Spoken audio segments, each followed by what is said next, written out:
श्री गणेशाय नमः, श्री सरस्वती नमः, श्री कृष्णाय नमः। देखिए, आज हम चर्चा करेंगे ग्रहण भारत में कहाँ दिखेगा, जो अभी फाल्गुन शुक्ल पक्ष की पूर्णिमा को होने वाला है, और कहाँ ग्रहण दिखते हुए भी उसका दोष नहीं होगा, कोई यम नियम नहीं मानना है,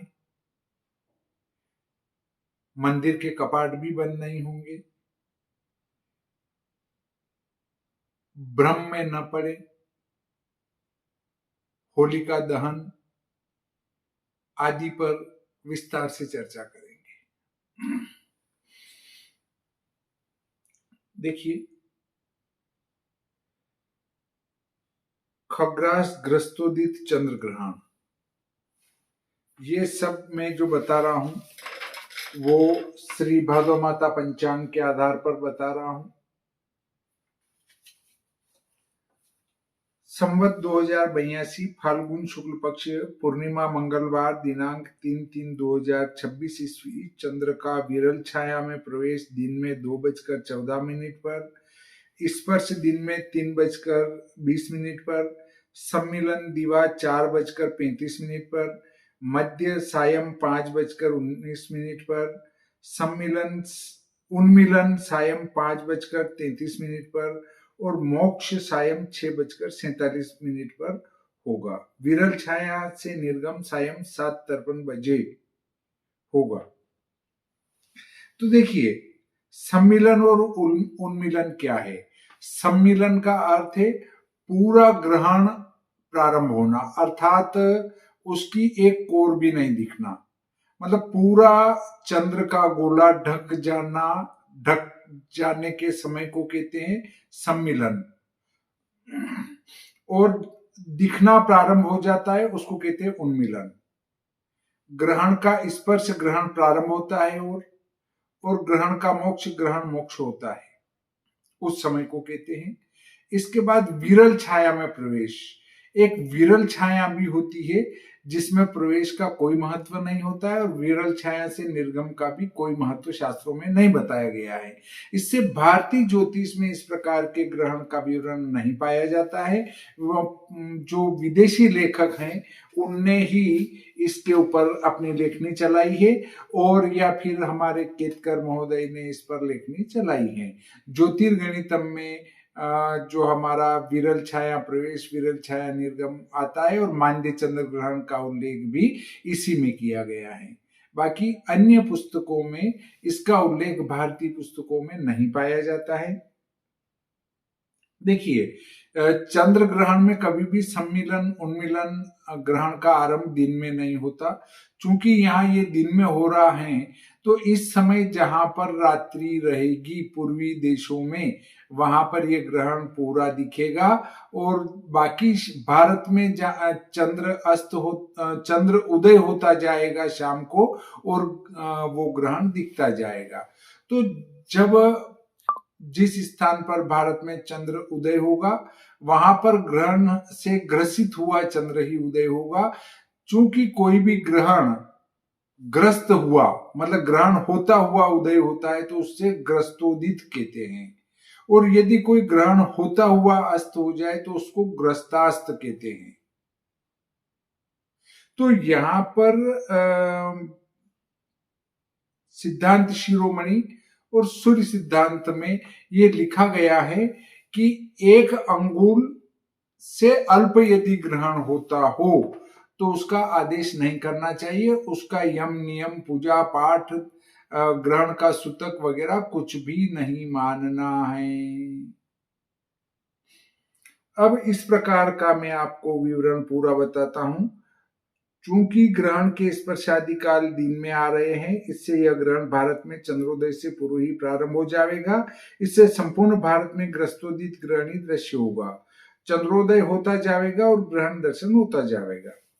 अब श्रीनगर में सूतक प्रारंभ 9:33 लिखा है, ग्रहण प्रारंभ 18:33 और ग्रहण मोक्ष 18:47। तो कुल कितना हुआ, साथ में 14 मिनट का कुल ग्रहण है और ये अमान्य है। इससे यहाँ श्रीनगर में सूतक नहीं लगेगा लिखा हुआ होने के बाद भी, क्योंकि अमान्य ग्रहण यहाँ अंगुलाल्प होगा। देहरादून में हमारा लगभग ग्रहण होगा 25 मिनट का, ये मान्य रहेगा। जम्मू में ग्रहण होगा 13 मिनट का, ये अमान्य रहेगा क्योंकि अंगुल से अल्प रहेगा। नीमच में ग्रहण केवल 9 मिनट का होगा, 1 अंगुल से कम होने से नीमच में अमान्य रहेगा। मंदसौर में 10 मिनट का होगा, ये अंगुल से अल्प होगा, इससे ये अमान्य रहेगा। रतलाम में ये 9 मिनट का होगा, ये अमान्य रहेगा 1 अंगुल से अल्प होने से। झालावाड़ में 15 मिनट का होगा, ये भी 1 अंगुल से कम होने से अमान्य रहेगा। शाजापुर में 15 मिनट का रहेगा, ये अमान्य रहेगा। उदयपुर में 4 मिनट का रहेगा, ये अमान्य रहेगा। अहमदाबाद में बिल्कुल ग्रहण नहीं दिखेगा तो अमान्य ही रहेगा।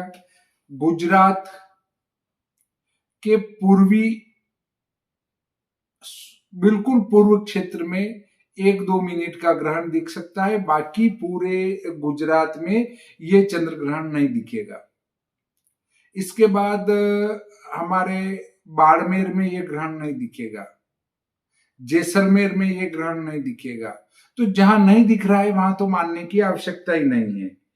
जोधपुर में ये 2 मिनट का दिखेगा, अमान्य रहेगा, 1 अंगुल से कम रहेगा। जैसलमेर और बाड़मेर में बिल्कुल नहीं दिखेगा तो अमान्य रहेगा ही। अजमेर में ये 9 मिनट का दिखेगा, 1 अंगुल से कम होने से अमान्य रहेगा। भीलवाड़ा में ये 9 मिनट का दिखेगा, अंगुल से अल्प होने से मान्य नहीं रहेगा, अमान्य रहेगा। चित्तौड़गढ़ में 8 मिनट का दिखेगा, 1 अंगुल से अल्प होने से मान्य नहीं रहेगा। बांसवाड़ा में 7 मिनट का दिखेगा, 1 अंगुल से कम होने से अमान्य रहेगा। धार में 10 मिनट के लिए दिखेगा, 1 अंगुल से कम होने से मान्य नहीं रहेगा। और इंदौर उज्जैन में 13 मिनट का दिखेगा, 1 अंगुल से कम होने से अमान्य रहेगा। कोटा में 14 मिनट का दिखेगा, 1 अंगुल से कम होने से अमान्य रहेगा। जयपुर में 15 मिनट का दिखेगा, 1 अंगुल से कम होने से अमान्य रहेगा। ग्वालियर में ये मान्य रहेगा, ग्वालियर में 1 अंगुल से ज्यादा दिखेगा और इसका सूतक 9:23 पर लगेगा। इसका ग्रहण चंद्रोदय होगा 18:23 पर और 18:47 पर ये मोक्ष होगा। तो ग्वालियर में मान्य रहेगा। झांसी में मान्य रहेगा, यहाँ 1 अंगुल से ज्यादा दिखेगा। विदिशा में मान्य रहेगा, यहाँ 1 अंगुल से ज्यादा दिखेगा। सागर में मान्य रहेगा, यहाँ 1 अंगुल से ज्यादा दिखेगा। मुंबई में ये ग्रहण नहीं दिखने से अमान्य रहेगा। पूना में ये ग्रहण 1 अंगुल से कम दिखने से अमान्य रहेगा। भोपाल में ये ग्रहण 1 अंगुल से अधिक होने से मान्य रहेगा। नागपुर में 1 अंगुल से अधिक होने से मान्य रहेगा। कानपुर में 1 अंगुल से अधिक होने से मान्य रहेगा। प्रयागराज में 1 अंगुल से अधिक होने से मान्य रहेगा। काशी में 1 अंगुल से ज्यादा होने से मान्य रहेगा। और हमारे जो पूर्वी प्रांत जितने भी है, बिहार, उड़ीसा, झारखंड और उधर आगे जाए तो आसाम वगैरह है, उस साइड के नागालैंड वगैरह सब में ये ग्रहण 1 अंगुल से ज्यादा दिखने से वहां मान्य रहेगा। बाकी पश्चिमी भारत में, गुजरात, मध्य और पश्चिमी गुजरात में इस ग्रहण का कोई मतलब नहीं निकलेगा। और जहां मैंने अमान्य बताया है, कुल मिलाकर हमारा नीमच, मंदसौर, रतलाम, धार, झाबुआ, प्रतापगढ़, बांसवाड़ा, उदयपुर, भीलवाड़ा, अजमेर, चित्तौड़गढ़,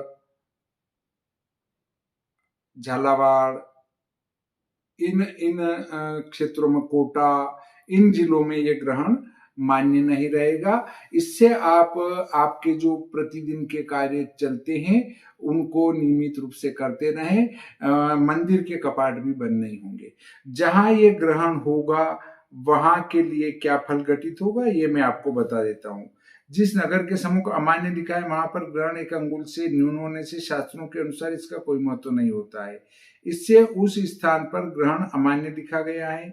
इसके अतिरिक्त स्कर्दू, पठानकोट, जालंधर, दिल्ली, अलवर, बांदीकुई, गंगापुर सिटी, श्योपुर, छाबड़ा, ब्यावरा, सीहोर, टिमरनी, अंजनगांव, दरियापुर, मूर्तिजापुर, कारंजा, गिरोली, शेंदुरजना, काकड़दाटी, मुलाबा, निवागा, तामसा, पेठ उमरी, राहेर, बिलोली, तमलूर, पीतलम, नागधार, रेगोडे, वातपाली, मोमिनमो, विक्रवाद, मजाहिदपुर, हनवाड़ा, अदक्कल, कोटा, कुल्लूर, कुर्नूल, रंगापुरम, बेलूम, पुलिवेंदुला, गंदला, पेंटा, पेद्दपले, रमसा, मुद्रम, मुलबागल, पचमपाली, कंजानूर,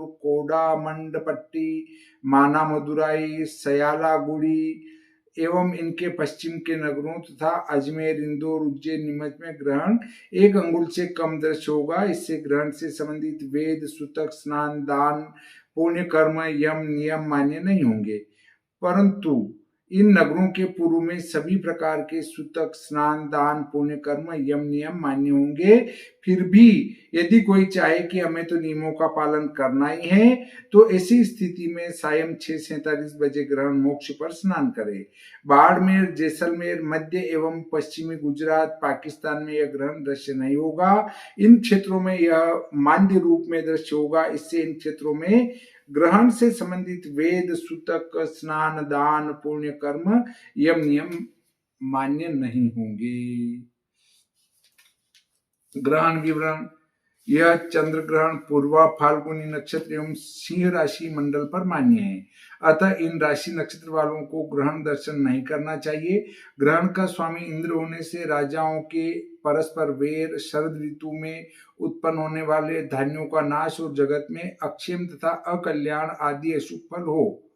फाल्गुन मास फल: ग्रहण फाल्गुन में होने से नाचने तथा गाने वाले श्रेष्ठ स्त्रियों, धनुष बनाने वाली क्षत्रियों तथा तपस्या करने वालों को पीड़ा और बंग, अस्मक, आवंत, मेकल इन देशों में क्लेश हो। मंगलवार का फल: ग्रहण मंगलवार को होने से राज्य, हाथी को कष्ट, दुर्भिक्ष का भय, चोरों का तथा अग्नि का उपद्रव और अवंती, मालवा देश में पीड़ा हो। पूर्व फाल्गुनी नक्षत्र ग्रहण पूर्व फाल्गुनी में होने से गर्भ वाले, शिल्पी, खरीदने बेचने की वस्तुएं, कुमारी कन्याएं, कपास, रुई, सूत, कपड़ा, सभी प्रकार का तेल, सभी प्रकार का लवण, स्वरूपवान, किले में रहने वाले नारियल आदि संपूर्ण फल, शहद और स्त्रियां, इनको पीड़ा हो। ग्रहण ब्राह्मण जाति के नक्षत्र पर होने से ब्राह्मणों को पीड़ा हो। वायुमंडल फल: ग्रहण के समय वायुमंडल का नक्षत्र होने से प्रचंड वायु का वेग, अधिक युद्ध करने वाले योद्धाओं को कष्ट, पीड़ा और राजा तथा प्रजा में अधर्म, दुख व क्लेश हो। धृति योग फल: ग्रहण धृति योग में होने से गाने बजाने तथा नृत्य करने वाले, लकड़ी का काम करने वाले, दूसरों से याचना करने वाले और कानों में आभूषण पहनने वाले, इनको पीड़ा हो।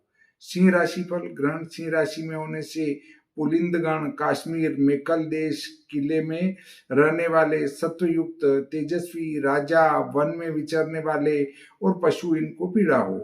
प्रथम खांचफल ग्रहण का स्पर्श आकाश के प्रथम भाग में होने से गुणीजन, खेती करने वाले ब्राह्मण, लोहार, सुनार, हलवाई, भाड़मुंजे, अंजनेर आदि अग्निजीवी, यज्ञ करने वाले बुद्धिवान और वानप्रस्थादि आश्रमी इत्यादि को कष्ट हो। यह ग्रहण Africa, Norway, Poland, Greece, France, United Kingdom, Turkey, Italy, Spain, Ukraine, Romania, Germany, पुर्तगाल, स्वीडन, फिनलैंड, सीरिया आदि को छोड़कर संपूर्ण विश्व में दृश्य होगा। देखिए, होलिका का दहन फाल्गुन शुक्ल पक्ष चतुर्दशी सोमवार दिनांक 2 मार्च 2026 को शाम के समय प्रदोष वेला में 6:30 से 8:54 के मध्य होलिका का दहन किया जाना है। होलिका का दहन होगा 2 मार्च 26 को शाम को 6:30 से 8:54 के बीच प्रदोष काल में। आप होलिका का दहन प्रेम से करें। आपको होलिका की अग्रिम बहुत बहुत बधाई, शुभकामनाएं। इसी के साथ आज का ये प्रकरण यहीं समाप्त होता है। श्री गणेशाय नमः, श्री सरस्वती नमः, श्री कृष्णाय नमः।